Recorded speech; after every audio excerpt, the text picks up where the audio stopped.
I will discuss four high yield biliary diseases for USMLE Step 1, Step 2, and Step 3, namely biliary colic, acute cholecystitis, choledocholelithiasis, and acute cholangitis. I will discuss their pathophysiologies, their presentations, and how we diagnose these conditions and treat these conditions. And I will discuss one by one. So let's start. Biliary colic.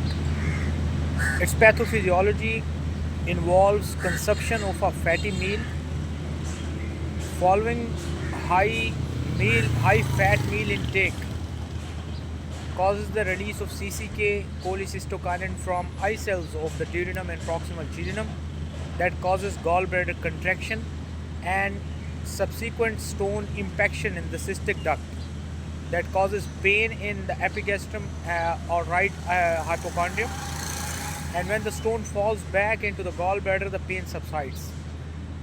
So that brings us to its presentation, that patient typically of biliary colic presents with an epigastric or right upper quadrant pain that lasts for 6 or less than 6 hours, and that pain is episodic and dull in character, and pain is associated with nausea and vomiting, but there is no associated fever and jaundice. And an ultrasound usually shows cholelithiasis, while the blood work and labs are usually unremarkable.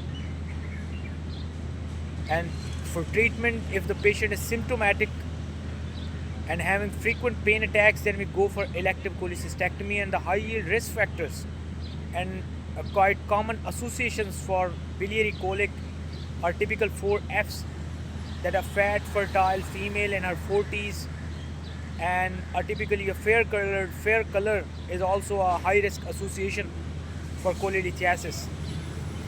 And among others, associations include a patient who is on TPN, total parenteral nutrition, or someone who is fasting, or a patient who is taking fibrates or lipid lowering drugs. And there are certain other conditions as well that increase predisposition to stone formation, include hereditary spherocytosis and sickle cell anemia that increases predisposition to pigment stone formation. Second biliary disease, acute cholecystitis, and its pathophysiology is that the stone impacted in the cystic duct leads to gallbladder distension, subsequent inflammation, and then secondary infection, most commonly due to Escherichia coli or Klebsiella. And about 90% of the cases of acute cholecystitis are due to the stones in the gallbladder, but less than 10% of the cases that we see in critically ill patients admitted in ICU are most commonly due to the CMV, cytomegalovirus, and called acute acalculous cholecystitis. And its presentation involves epigastric or right upper quadrant pain that lasts for more than 6 hours, and that may also radiate to the right shoulder.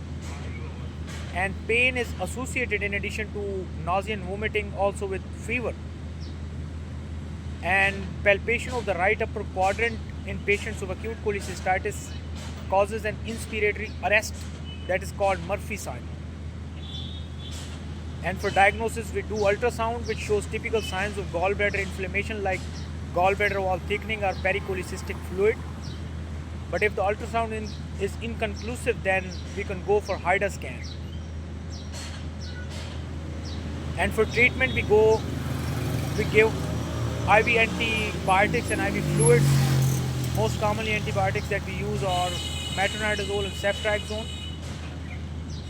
And ideally, we should go for cholecystectomy within 72 hours for acute cholecystitis patients.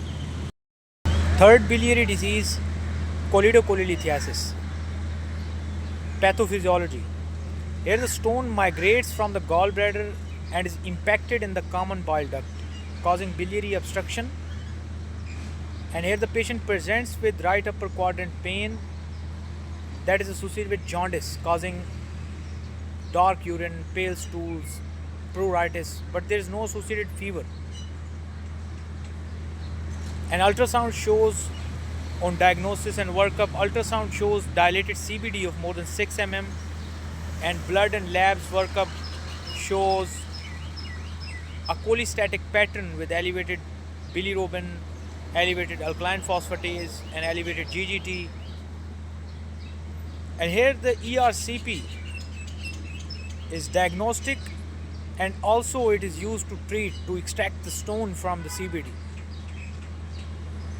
And after extracting the stone from CBD, we go for elective cholecystectomy. But sometimes stones from the common bile duct slips into the pancreas, causing biliary pancreatitis. And then we see, along with elevated ALP and elevated GGT, elevated amylase and lipase levels. And another high yield point that you should remember, then, that when along with jaundice there is an associated painless palpable gallbladder, that is called Corvisier's sign, and that shows pancreatic cancer instead of stones. You should always remember this. Biliary disease, acute cholangitis. Here the pathophysiology consists of biliary obstruction causing subsequent bile stasis, and then ascending bacterial infection, most commonly due to E. coli, Klebsiella, or Bacteroides. It's a surgical emergency. Most commonly presents with Charcot striate consisting of right upper quadrant pain, fever, and jaundice, or sometimes causing Raynaud's pentode, where in addition to Charcot striate, patient also has altered mental status and hypotension. And here for diagnosis, ultrasound shows dilated CBD with or without stones, and labs and blood workup shows elevated white cell count along with elevated direct bilirubin, elevated alkaline phosphatase, and positive blood cultures. And for treatment, we give IV fluids and IV antibiotics, usually broad spectrum like piptazo, piperacillin, tazobactam, and then we go for urgent ERCP. And if the patient has Raynaud pentode, it means the patient is in septic shock. Then that warrants emergency biliary decompression. If the patient has right upper quadrant pain with nausea, vomiting, but no fever and no jaundice, then it's most likely biliary colic. If the patient has right upper quadrant pain with nausea and vomiting and fever but no jaundice, most likely patient has acute cholecystitis. And if the patient has right upper quadrant pain and jaundice but no fever, then most likely patient has choledocholelithiasis. And if the patient has all three of the right upper quadrant pain, fever, and jaundice, then the patient most likely has acute cholangitis.